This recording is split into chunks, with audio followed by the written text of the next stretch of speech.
Tanga, asili yenye harufu ya karafuu, utamaduni uliokita mizizi ya pwani. Tanga, mkoa wa pwani ya kaskazini mwa Tanzania, ni kama shairi linalosimuliwa na bahari, mlima na upepo wa asubuhi.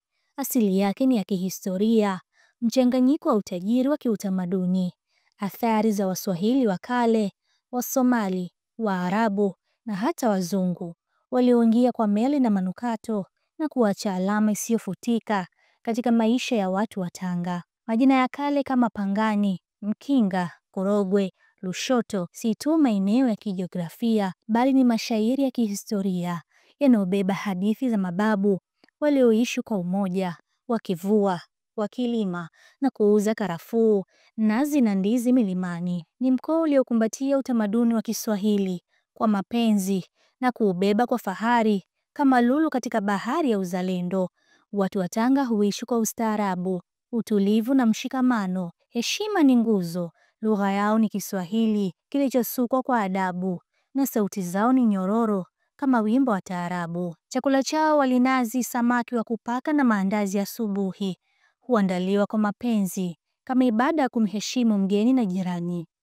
Mila zao huchorwa wazi kupitia sherehe, harusi za Kiislamu zinazopambwa kwa ngoma za mwali, sindimba na matambiko ya jadi iliyojaa mashairi dufu. Na sauti za akina mama wa Tanga wakimsifu bibi harusi kwa hekima na nidhamu. Urafiki na ujirani ni utajiri wa jamii. Hapa mtu si mtu bila watu. Katika milima Usambara, maisha hutiririka kama mito ya kijani kibichi, kilimo cha chai na bustani za asili. Huko watu wa Lushoto wanaishi kwa mshikamano, wakihifadhi mazingira ya kurithisha maarifa ya asili kwa vizazi.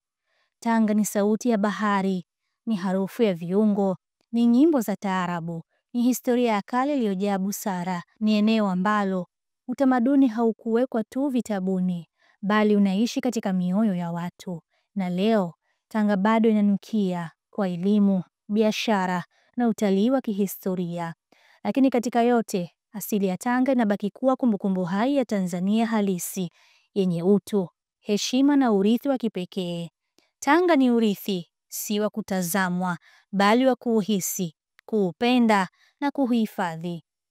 Makala hii imeandikwa na Tanzania Media House Center na imesomwa nami Zahra Omari kupitia Tanza TV. Popote tunakufikia.